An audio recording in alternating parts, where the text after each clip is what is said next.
යාව අරගෙන ගිය කඩයක් කර කර ඉතින් ස්විප් විකුණුවකන ඒ ගාම්ම කඩේ වහලා අරගෙන ගියා. අරගෙන ගිහිල්ලා ඒගොල්ලෝ කිව්වා මේ කඩ වගේක් අල්ලලා තියෙනවා කියලා. මහත්තයා ඒව කරලා නැති නිසා මහත්තයා බාරගත්තේ නැහැ. ඒගොල්ලෝ කිව්වා බාරගන්න කියලා. මෙයා බාරගත්තේ නැහැ. බාරගත්තේ නැතුව මෙයාට 54 ගැහුවා. දැන් අවුරුද්දක් වෙනවා. 54 ගෑයි මොකද පොලිසිය? කටාන පොලිසිය. බබාට සති දෙකයි අරයි යද්දි. දැන් අවුරුද්දක් වෙනවා. මට තාම දෙන්නේ තුන් දෙනෙක් ඉන්නවා. ඉස්කෝලේ යවන්න ඕන. දෙනෙක් ඉන්නවා. අවුරුදු 13යි. එයාට ඩොට්ට කෙනෙක් එන්න ඕනලු.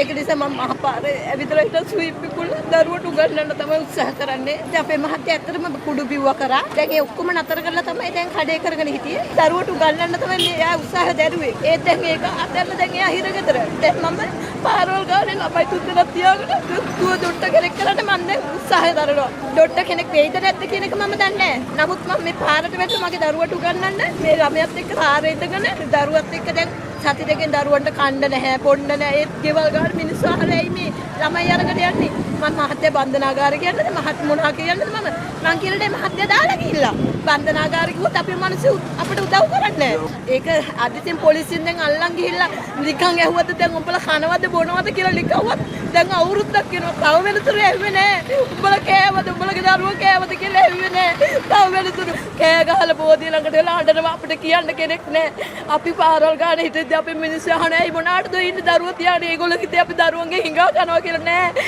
දරුවන්ගේ හිඟා කන්න නෙමෙයි.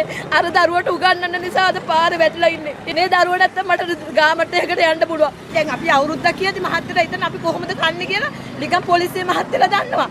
මම පාරේ ඉන්නේ කියලා දන්න පොලිසිය මහත්තයලා. මීගොන් පොලිසිය දන්නවා, කටාන පොලිසිය දන්නවා. මං ස්විප් විකුණන ගෑණි. අපි ජීවිතේකට කුඩු විකුණලා නෑ. ජීවිතේකට කුඩු විකුණන මිනිස්සු කැමති නෑ. අපි කුඩු විකුණනට පෙස්සන් ගහලා තියෙනවා. අපේ ගම වෙනුවෙන් පෙස්සන් ගහලා තියෙනවා. අද පොලිසියෙන් අරන් ගිහිලා ගෑනු මිනිහව දානවා නම් අපිට අනේ බඩු මල්ලක් ගෙනත් දියා. සීනි කිලෝ සීනි ටිකක් දීපන් තේ බොන්න කියලා. අද ගෙනත් දුන්නේ නෑ. දැන් අවුරුද්දක් වෙනවා. ඉතින් අපි ගිහිල්ලා හිඟා කන පාරවල් ගන්න හිඟා කනවා. ඉතින් අපි හිඟා කලාට අපේ දරුවන්ට උගන්වන්න කවුද මුල්ලේ? පොලිසිය. ඔව් පොලිසිය තමයි. පොලිසිය හොයලා බලන්න ඕන. එයා හරි කුඩු බිව්වමයි. එයා හොරකම් කරාමයි. හරි ඒ මිනිස්සයා හැදෙනවනම් හැදෙන්න අවස්ථාවක් දෙන්න ඕන. ඔව්. හැදිලත් අවස්ථාවක් දෙන්නේ නැත්නම් එතන මොකද්ද වෙන්නේ? එයා සැරෙන් සැරේට අරයි යනවා නම් පොලිසිය ඒතොර ඒක කවුද අසාධාරණේ? ඒක ජනාධිපතිය නෑනගන්න ඕන. මේක හොයලා බලන්න. මොකද අද ඊයේ නෙමෙයි 54 ගහන්නේ. අද ඉතින් මිනිස්සුන්ට 54 ගහන්නේ. දැන් කොයි කාලෙද මිනිස්සු දැන් ඉඳලා මේ හිරගෙදර ඉඳලා ආව දැන් අවුරුද්දක් ඉඳලා අපේ කියලා අපේ කියලා ඉස්සලා සැරේ අරන් ගියා මේ හොරකවල ගියා මේ සීටි කැමරාව උඹ ඉන්නවලු. බාරගන්නවලු අපේ මහත්තයා බාරගත්තේ නෑ. මේ උඹ ඉන්නේ සීටි ඉතින් මේ මිනිහගේ පච්ච කොටලා මේ අපේ මිනිහගේ පච්චයක් කොටලා නෑ. ඉතින් බාරගන්නවලු. අපි මාහිමිකන් නඩු දැම්මා. නඩු දැම්මට පස්සේ මාව අරගෙන යන්න ගියා. ඉතින් මාහිමිකන් නඩු දැම්ම වැඩන්නේ අපි වරන් ගිහලා 54 ගන්නවා. මොන හොට ගිහලා නඩු දැම්ම වැඩේ අපි පොඩි මිනිහනේ. අපිට සල්ලි නැහැනේ අපේ පෝසෙ ගැරියක් දෙන්න සල්ලි නැහැ. දුප්පත් මිනිස්සු ඒක නිසා දැන් ගෑනු කට්ටිය මගේ දරුවා අවුරුදු 13යි. ගෙදරට පැනලා දූෂණය කරාම ගෙදර මිනිහා කො දූෂණය කරලා.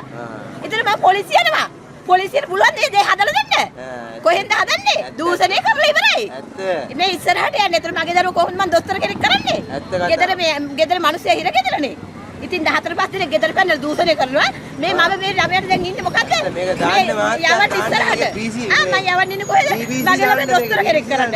ඒතර දොස්තර කෙනෙක් කරන්න හම්බෙද්ද ටීවී එකේ ඇවිල්ලා මගේ ළමයා ෆොටෝ ගහලා පොලිසිය ගෙනියලා මේවල ගෙනියලා එතකොට මම කොහොමද මගේ ළමයා දොස්තර කෙනෙක් කරන්නේ? වෙන්න තියෙන දේවල් ඔක්කොම වෙලා ඉවරයි මගේ දරුවට. පොරේ පැන්නකෝ ගෙදර නෑ. මගේ ගෙදර දොරක් නැහැ. ජනේල කැඩිලා පොඩි ගෙයක් තියෙන්නේ. ආරක්ෂා කරන්න කවුරුත් නැහැ. දන්න අපි මිනිහ ඉන්නේ තනියම. ඕන කෙනෙකුට ඇවිල්ලා ගෙදර ඇවිල්ලා දූෂණය කරලා යන්න පුළුවන්. මිනි මරලා යන්න පුළුවන්. ඉතින් ඒව හොයලා බලන්න ඕන. මිනිස්සු දැම්මම ගෙදර මූලිකයා. ඌ කුඩුකාරයා හරි ගංජාකාරයා හරි ඌ ගෙදර ඉන්නවනේ. ගෙදරට හොරු වෙන්න බයයි. ඇයි ඌ ඉන්නවනේ. තමන්ගේ සැමියා ඉන්නවනේ. සැමියා නැතිද බයයි දූෂණ වැඩි වෙන්න ඕනේ. ඇයි පොඩි මිනිස්සු ඇයි දූෂණ කරන්නේ? පොඩි ළමයි දූෂණය කරන පත්තරවල දානවා.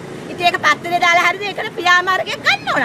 දූෂණය කරා කියලා පත්තරේ දාලා මේ තවම පියාපාර මං හිතන හැටියට අරගෙන නැහැ. මේ දූෂණ වලට කිසිම දෙයක් නැහැ. දූෂණ වෙලා තියෙන්නේ තමන්ගේ තාත්තා ගෙදර නැති නිසා අහල පහල වෙන මිනිස්සු බලාගෙන ඉන්නවා. ඊට පස්සේ දූෂණය කරලා යනවා. ඒක නිසා තමයි මේ දූෂණ වැඩි වෙලා තියෙන්නේ. මේකට දැඩි ක්‍රියාමාර්ග ගන්න ඕන. ආදරෙන් ගෞරවයෙන් ඉල්ලන්නේ මං වරදක් කියේ නෑ මං කිව්වේ මගේ හිතේ වේදනාවට. ඇත්තටම කියනවා නම් මහත්ය නැතුව පුදුම දුකක් ඉන්නේ. ඇත්තටම මගේ කැඩිලා විඳිලා තියෙන්නේ. පොල්ලත් මගේ ගෙදරට ඇවිල්ලා දූෂණය කරන 4-5 එකව බේර ගන්න කවුරුත් නැහැ. මම විතරයි මගේ වත් ඉන්නේ. ඕගොල්ලෝ බොරුවක් කියනවනේ මාව ඇවිල්ලා බලන්නේ. මම පාරේ ඉඳන් තමයි ස්විප් විකුණන්නේ. ඕන වෙලාවක ඇවිල්ලා බලන්න ඕනම පොලිසියකින් අහන්න මම මෙච්චර කාලයකට කුඩු විකුණලා නැහැ. මාතේ අවුරුදු කීයක් ඉන්නවද? දැන් ඒක සැර 50 අවුරුද්දක් ඉඳලා ආවා. කටාන පොලිසිය කවුද ඇල්ලුවේ මාතේ නමත් කියන්න අවුලන්නේ. ඔව් මේ අයිස් මාතේ. අයිස් මාතේ. අයිස් මාතේ. ඒක දාලා තියෙන ඉතින් මේ අත්‍යවශ්‍යම කියන්නේ අපිට කමන්නේ මහත්ය අරන් ගිහලා හිරගෙදර දැම්මක් කමන්නේ අපිට ඇවිල්ලා බඩු මල්ලක් දීලා අපේ දරු පවුල් බලලා යනවා නම් හිරගෙදර හිටියට ප්‍රශ්නයක් නැහැ. අද පාරවල් නැట్లా අපි හිඟා කන අපේ දරුවෝ අද ඒකෙන් මේකෙන් ඉගෙන ගන්න දරුවෝ අනාවෙන එක තමයි වෙන්නේ. අනාගතේ නැති වෙන එක තමයි වෙන්නේ අපේ දරුවෝ. ඉස්සරහ දරුවන්ට අනායි. ඒතර ඉස්සරහට බෝ වෙන්නේ කුඩු කාර්යෝ, ගංජා කාර්යෝ. එතකොට හෝටල් බිහි වෙනවා, වැඩි වෙනවා. ඒත් හෝටල් වලට යන්න කැමති වෙනවනේ. ඒ රුපියල් 2000, 3000, 5000, 6000යි. හෝටල් වැඩි වෙනවා. ඒක තමයි ඉස්සරහට වෙන්නේ ඉතින්. ඒව නවත්තන්න නම් ඉතින් මිනිස්යා මේක මූල නීතිය ක්‍රියාත්මක කරන්නේ හරියට. නීතිය ක්‍රියාත්මක කරන්න ඒව. මේ මිනිස්සු තියානේ කන්න දෙන්නේ. ඒ මිනිස්සුන්ට මේ දැන් ගෙදර මිනිස්සුන්ට ආරක්ෂාව තියෙනවා. පොලිසියෙන් අරගෙන යන්නේ බන්ධනාගාරේ බස් එකේ අරගෙන එන්නේ බන්ධන ගෙදර ගෑනිට කිසිම ආරක්ෂාවක් නැහැ. ඒතර ගෙදර ගෑණි මොන හරි කරලා ගියා කිසිකෝ ආරක්ෂාව ගෙදර ගෑනට. අර මිනිහව තියාගෙන ආරක්ෂා කරේ. මිනිහට මොන කුඩු කාර්යන මොන ආරක්ෂාවද? කොහේ මොනාටද මේ මිනිහට ආරක්ෂාව? ඇයි මොනාටද මේ මිනිහ කුඩු ගහනවා නම් කුඩු ගහනවා, හොරකම් කරනවා නම් හොරකම් කරනවා. මේ මිනිහට ඇයි ආරක්ෂාව? ගෙදර ගෑනට ආරක්ෂාවනේ. ගෙදර ළමයිට ආරක්ෂාවනේ. ගෙදර ළමයිට ආරක්ෂාවක් නැහැ. අර කුඩු කාර්යයට ආරක්ෂාව දීගෙන බන්ධනාගාරෙන් ආයේ උසාවියට ආයේ බන්ධනාගාරෙ මෙහෙට ගෙනියනවා. මොකක්ද ආරක්ෂාව? ළමයා මුණා වුණා මක බෑ වුණා කිව්වනේ. ගෑනු ළමයිට හෙන ගැහුණා වැඩක් නැහැ ගෙදර. ගෑනු ළමයි නැත්තම් කවන්නේ. එතන තියෙන ප්‍රශ්නේ ඒක තමයි. ඉතින් අපිට තියෙන ගැටලුව ඉතින් අපේ මිනිස්සු හොරු වුණත් කුඩුකාරයෝ වුණත් අපි දරුවල් බලාගෙන හිටියා. අද අපේ දරුවෝ අසරණ වෙලා අද අපේ දරුවන්ට ඉස්සරහට මේ දූෂණය කරයිද අපිව මරලා දායිද කියන එක අපි දන්නේ නැහැ. අපි ඉන්නේ පොඩි පැල්පතක. ඒක වෙන්න ඉඩ තියන්න දෙන්න එපා.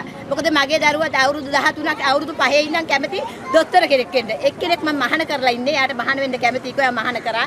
ඉතින් දැන් දරුවා මගේ 13යි. යාට කැමති අවුරුදු 5 ඉඳන් කියන්නේ දොස්තර කෙනෙක් වෙන්න කියලා. දොස්තර කෙනෙක් වෙන නිසා මගේ දරුවා මගේ මහත්තයා කුඩු බීම හොරකම් බීම ඔක්කොම නැවත්තලා මහ පාරට වැටිලා හිටියේ. මගේ දරුවා මනුස්සයා කන්නේ බොන්නේ නැතුව අපිට කන්න බොන්න දුන්නා. මේ ඇත්තම ගෞරවයෙන් කියන්නේ අද ඒ දේත් නැති වෙලා අද මම පාරට වැටිලා මගේ දරුවා අද හිඟන්න වෙලා සමාජයට ඉස්සරහ දොස්තර කෙනෙක් වෙයිද කියන්න දන්නේ නැහැ. මගේ අදිස්ථානේ මම දරුවන්ට උගන්වනවා මහත්ය ඉතින් තියාගෙන මොනා කරයිද දන්නේ. ඉතින් මේකට ඔයගොල්ලෝ පියවරක් ගන්න. අපි ඇවිල්ලා බලන්න. අපිව බලලා ඉතින් පියවරක් ගන්න. දූෂණය කරාට පස්සේ ඇවිල්ලා වැඩක් නැහැ. මිනි ගෑණි මාව දූෂණය කරලා මැරුවට පස්සේ ඇවිල්ලා වැඩක් නැහැ. මොනද අමාන්ති ඇවිල්ලා වැඩක්වත් නැහැ. ඔහෙ ගිහිල්ලා මේ වෙල දැම්මට වැඩක් නැහැ. දූෂණය කරාට පස්සේ. දූෂණය කරන්න ඉස්සෙල්ලා මොනා හරි